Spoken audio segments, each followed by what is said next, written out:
سلیمان دارانی رحمۃ اللہ علیہ جو اپنے زمانے کے مشہور فقیہ امت بھی ہیں اور اہل اللہ اور اولیاء اللہ کے امام ہیں، ان کے قول کا خلاصہ یہ کہ فرمایا کہ اے ایمان والو یاد رکھو یہ دنیا اتنی بے حیثیت و بے قیمت ہے، اگر کسی نے ایک بار اس کو محبت کی نگاہ سے دیکھ لیا تو اس کا ایمان پر خطرہ پڑ گیا کہ کب چھن جائے گا اور کب اس کے حالات بگڑ جائے گی۔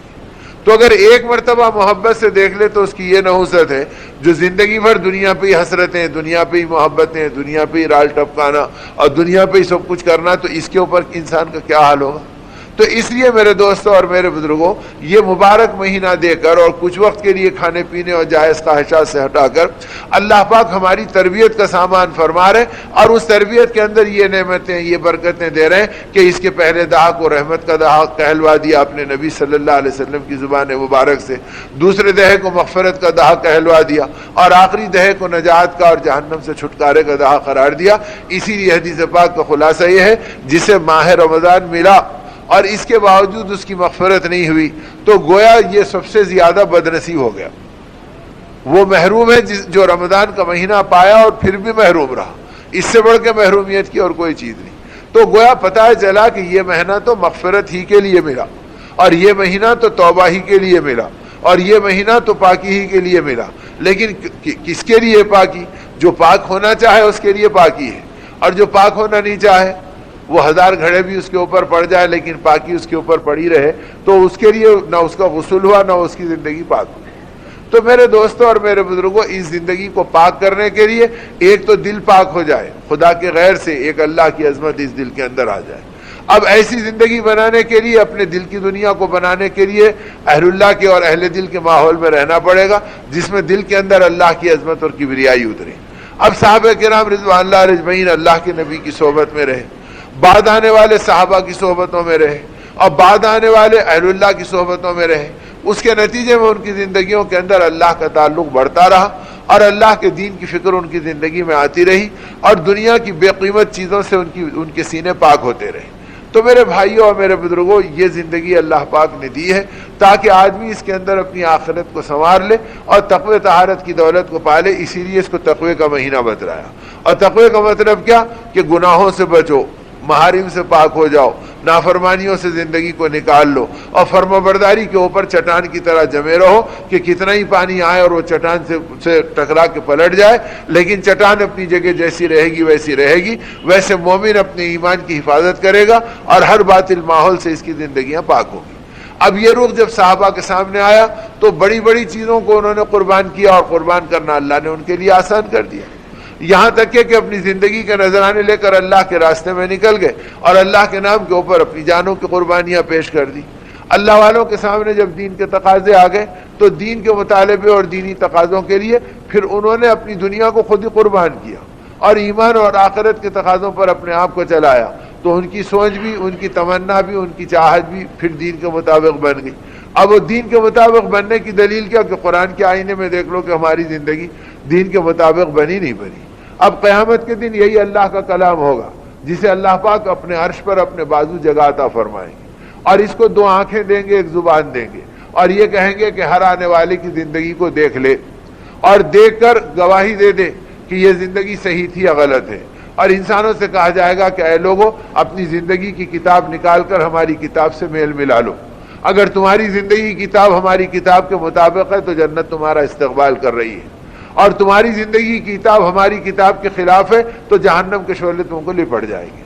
اب اس وقت آدمی کو کرنے کا موقع نہیں ملے گا، کرنے کی جگہ یہی دنیا کے 60-70 سال ہے، یہی 70-80 سال ہے کہ اس کے اندر آدمی محنت وہ کر لے کہ جس کے اندر یہ زندگی قرآن پاک کے مطابق بن جائے۔ اب قرآن پاک کے مطابق بننے کا مطلب کیا؟ ایمان کا کمال ملے، آخرت کی فکریں ملے، اپنے نبی کی محبتیں ملے، دین کے پیغام کا احساس ہو اور اللہ کا دین سیکھنے سکھانے کا جذبہ بنے، حلال و حرام کی پہچان ملے اور اپنی زندگی کو صحیح بنیادوں کے اوپر گزارے کہ ہر آن اس کی تمنا دین اور ایمان کی تمنا بن رہی ہو۔ اب ایسی تمنائیں بنی صحابہ کرام کی کہ اللہ کے راستے میں نکلے۔ اب نکلے تو ایک صحابی کہتے ہیں کہ ہم 2 تھے، اب وہ رضی اللہ تعالیٰ عنہ کے ساتھ ہمارا چلنا ہوا اور جب چلے ہم دونوں تو اب کل کو دشمن سے مقابلہ تھا۔ اب اس وقت انہوں نے کہا کہ دیکھو میں دعا کرتا ہوں تم آمین کہنا اور تم دعا کرو میں آمین کہتا ہوں، دوسرے کی آمین دعا کی قبولیت کو بڑھا دیتی ہے۔ تو فرمایا میں نے دعا کی کہ کل کے دن مجھے کسی دشمن سے میرا مقابلہ ہو،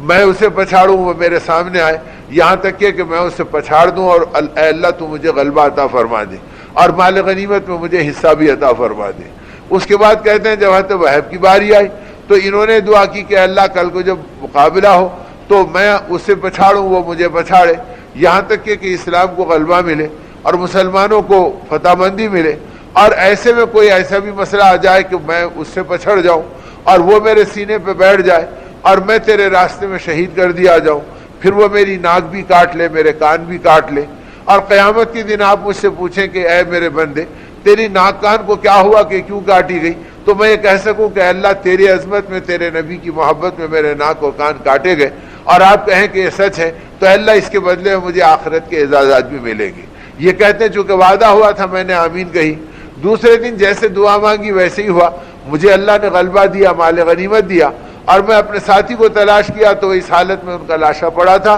کہ ان کے ناک کان بھی کٹے ہوئے تھے، تو گویا دعاؤں میں شہادت کو مانگا کرتے تھے۔ اب شہادت تو میرے دوستو دور کی بات ہے، دین کی محنت کے اندر چلنا مشکل ہے، دین سیکھنا مشکل ہے، سنتوں کی محبتیں مشکل ہے، اپنے نبی کی اداؤں پہ زندگی کو گزارنا مشکل ہے۔ کتنے اعمال زندگی میں ایسے ہیں جن پر یہود و نصارہ کی مہر لگ گئی اور ہم بے تکلف ان اعمال کے اندر ڈوبے ہوئے ہیں، کبھی خیال نہیں آتا کہ یہ نبی کے دشمنوں کے اعمال ہیں، اس سے میری زندگی کا کیا رشتہ۔ اور وہاں یہ تھا کہ ایک ایک عمل میں ادائے نبوت کو دیکھتے تھے، اپنے نبی کی سنتوں کو دیکھتے تھے، اس کے مطابق اپنی زندگی کو چلاتے تھے۔ اب نتیجہ یہ تھا کہ آقا کی ہر ادا اور فکر ان کی زندگی میں سمو گئی۔ حضرت خواجہ قطب الدین بختیار کاکی رحمۃ اللہ علیہ کے بارے میں آتا کہ جب دنیا سے جانے کا وقت آیا تو اس وقت لوگوں نے پوچھا حضرت آپ کی کوئی تمنا ہے تو بتلا دو، تو جب مریدین نے پوچھا، خدام نے پوچھا، تو آپ نے ایک ٹھنڈی سانس بھر کے فرمایا بیٹا ایسے وقت تمنا پوچھ رہے ہو جب کہ آخرت کا دروازہ کھلنے کو ہے، اچھا چلو اب جب تم تمنا پوچھتے ہو تو میری تمنا یہ ہے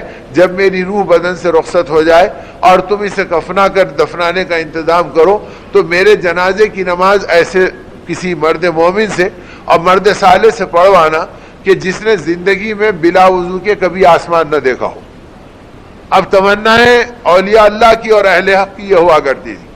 ہماری تمنا کیا کہ بھئی دیکھو بیماری ہے، حالات خطرے میں پڑے ہیں، ذرا بھائی کو بلاؤ، ذرا بیوی بچوں سے ان کا ہاتھ ملا دیں گے، کوئی دوست کو بلاؤ اللہ کا نام لے کے اسے دعائی دے دیں گے، ذرا تم ہمارے گھر کی خیر خبر لیتے رہنا، ذرا بچوں کو دیکھتے رہنا۔ گویا آخر وقت کے اوپر بھی دل غیر اللہ میں پھنس رہا ہے، اللہ کی طرف نہیں چل رہا کہ بھئی اللہ کا وعدہ ہے اور اللہ اپنی قدرت سے پورا کریں گے۔ عبداللہ ابن مسعود رضی اللہ تعالیٰ عنہ آخری وقت ہے، بستر مرگ پہ پڑے ہیں اور تھوڑی دیر کے بعد آپ کی روح پرواز بھی ہوئی۔ اس زمانے میں عیادت کے لیے امیر المومنین حضرت عثمان رضی اللہ عنہ کا زمانہ تھا،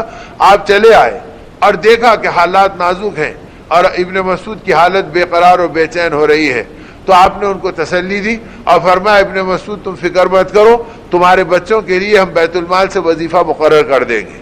اور ان کی بچیاں ہی بچیاں تھیں، تو آپ کو یہ خیال ہوا کہ شاید لڑکیاں ہونے سے، جیسا ہر زمانے میں ایک رواج ہے، اور وہ رواج کیا ہے اور وہ احساس کیا ہے، وہ ہماری بدعمالیوں کی سزا ہے جو ہم کو مل رہی ہے۔ لڑکا ہوا تو ایسے معلوم ہوا جیسا کہ سب کچھ میرے پاس فتح ہو گیا۔ اب ہر ایک کو فون کر کے بولنا آسان ہے کہ صاحب بیٹا پیدا ہوا، بیٹا پیدا ہوا، بیٹا پیدا ہوا۔ اب بچی پیدا ہوئی تو پوچھے بھی تو بولنے کے لیے ہمت نہیں ہوتی۔ ارے بھائی بچی اور بچہ دونوں اللہ کی نعمتیں ہیں، بلکہ بیٹی تو وہ ہے کہ ہمارے معمول کے الفاظ میں اور کلمات میں بیٹی اور روٹی، بڑے بوڑھوں کا کہنا تھا کہ بھئی بچی کی برکت سے اللہ روزی میں برکت بڑھا دیتے ہیں۔ مدینہ طیبہ میں نبی رحمت صلی اللہ علیہ وسلم مسجد نبی کے صحن میں بیٹھے ہیں اور آپ فرما رہے ہیں صحابہ سے کہ دیکھو فلاں گھر پر اللہ کی رحمت خاصہ متوجہ جو کسی گھروں پہ نہیں ہے، ذرا جا کے پوچھو تو صحیح کہ کیا عمل خاص ہے ان کا کہ جس کے نتیجے میں اللہ کی وہ رحمت اس گھر پہ اتر رہی جو کسی گھر پہ نہیں آ رہی ہے۔ صحابہ گئے اور جا کے آ کے کہا اللہ کے رسول، وہ کہہ رہے کہ کوئی عمل تو ہماری زندگی میں اور کوئی خاص ہے نہیں، جو تم کرتے وہ ہم کر رہے ہیں، بس آج ہمارے گھر میں بیٹی پیدا ہوئی ہے۔ آپ نے فرمایا اس بیٹی کی برکت سے مدینے میں خصوصی رحمت اسی گھر پہ نازل ہو رہی، اور آج بیٹی ہمارے لیے مصیبت بن گئی ہمارے اعمال کی وجہ سے۔ صاحب بیٹی ایسی ہونا چاہیے، جوڑا ایسا ہونا چاہیے، گھوڑا ایسا ہونا چاہیے، نہیں دیے تو ناک کٹے گی، سود لے کے لینا چاہیے، گھر رہن رکھ کے کرنا چاہیے. تو اب خالی لڑکے والوں کے قصور نہیں، وہ بیچارے حریص و لالچی بنے سو بنے. ہماری زندگی بھی یہ بن گئی کہ چونکہ غیر اللہ پہ ٹیکا لگ گیا، اللہ سے ٹیکا ہمارا ہٹ گیا. اب قرآن یہ کہہ رہا کہ بھائی اللہ کو پہچانو، اس کے خزانوں کو پہچانو. وَتُعِزُّ مَن تَشَاءُ وَتُذِلُّ مَن تَشَاءُ، وہ جسے چاہے عزت دیتے ہو، جسے چاہے ذلیل کر دے. اور وہ قُلِ اللَّهُمَّ مَالِكَ الْمُلْكِ، یہ کہہ دیجئے کہ وہ مالکوں کو، تمام ممالک کا وہ مالک ہے، جس کو چاہے بادشاہ دے دے، جس کو چاہے فقیر بنا دے. تو ایسے رب سے تعلق ہے، یا یہ کہ ہم ان کوڑا کرکٹ پہ پڑی ہوئی چیزوں سے تعلق. اب بیچارے لڑکی والے سمجھ رہے بھائی کمانے والا ملا تو ٹھیک ہے، باہر رہنے والا ملا تو ٹھیک ہے، اور فلاں ڈگری والا ملا تو ٹھیک ہے. تو گویا اللہ سے ہوتا نعوذ باللہ یہ تو نہیں سمجھ میں آ رہا، اور چیزوں سے ہوتا ہے سمجھ میں آ رہا. اور چیزوں سے ہونا تو بنیوں کے اولاد کو بھی سمجھ میں آ رہا، اور چیزوں کے باوجود زندگی کا پریشان ہونا آپ اور ہم سب دیکھ رہے ہیں. اگر تجارت سے زندگی بنتے تو تجارتوں کی دیوالیے کیوں نکلتے؟ اگر مال سے زندگی بنتی تو مالداروں کی خودکشی کے قصے کیوں سامنے آتے؟ اگر مال کے بعد آدمی کو سکون ملتا تو مال والے بے چین کیوں رہتے؟ یہ ساری چیزوں میں اللہ بتلا رہے کہ اس میں ہم نے نہ چین رکھا، نہ عزت رکھی، نہ سکون رکھا، یہ تو ہمارے خزانوں سے وابستہ ہے. تو نتیجے میں جب صحابہ یہ سمجھے اور اہل اللہ یہ سمجھے تو ان کی سوچ بدل گئی، ان کی فکر بدل گئی. قرآن پاک نے ان کے فکروں کا محور بدل دیا، اور ایسے بدل دیا کہ عبداللہ ابن مسعود رضی اللہ تعالیٰ عنہ کے پاس جب آئے اور کہا کہ اے ابن مسعود تم پریشان مت ہو، ہم تمہاری اولاد کے لیے وظیفہ مقرر کر دیں گے. تو حضرت عبداللہ ابن مسعود رضی اللہ تعالیٰ عنہ نے سنا تو فرمایا امیر المومنین ذرا میرے گردن کو ٹیکا دلوا دیجئے، ذرا میرے پیٹھ کو ذرا سا اٹھوا دیجئے تاکہ میں کچھ بات کرنے کے قابل ہو جاؤں. لیٹے لیٹے بیماری کی شدت میں مجھ میں طاقت بھی نہیں بات کرنے کی. تو آپ کے کہنے پہ آپ کو ذرا اٹھایا گیا تو آپ نے فرمایا کہ امیر المومنین اللہ گواہ ہے اور میں آپ کو بھی گواہ بناتا ہوں، مجھے اپنی اولاد کی روزی کے بارے میں کوئی پریشانی نہیں ہے، اور میں ان کے لیے آپ کے اوپر نہ نظر رکھتا ہوں نہ بیت المال پہ اطمینان کرتا ہوں. اور بلکہ میرا اطمینان یہ ہے کہ میرے گھر کے تمام بچے سورہ واقعہ کا شام میں اہتمام کرتے ہیں اور پابندی سے اس کو پڑھتے ہیں. اور اللہ کے حبیب صلی اللہ علیہ وسلم کے فرمان کا خلاصہ یہ ہے کہ جس گھر میں رات میں سورہ واقعہ پڑھا جائے گا اللہ اس گھر میں کبھی فاقے کو آنے نہیں دیں گے. تو گویا تین رکوع کے ایک سورے کے اوپر یہ حال ہے تو پورے قرآن کی کیا برکتیں ہوں گی. لیکن میرے دوستو قرآن کا سمجھنا اور قرآن کا سوچنا اور قرآن کے مطابق ڈھالنا زندگی میں رہا ہی نہیں. اسی لیے علماء امت نے لکھا اور ان باتوں کو فرمایا کہ پورے قرآن پاک میں 6666 آیتیں ہیں. اب 6666 آیتوں میں بمشکل تمام 500 سے اوپر اور 550 سے کم، یہ گویا 550 پکڑ لیجئے آپ. 550 آیتیں وہ ہیں جن کے اندر پوری زندگی کے اور قیامت تک آنے والے جتنے مسائل ہیں، مسائل کا تعلق ان 550 آیتوں سے ہے. اور باقی قرآن پاک جتنا ہے 6000 اور مزید کچھ آیتوں کا، یہ پورا قرآن دعوت سے بھرا ہوا ہے. اس میں مسائل نہیں،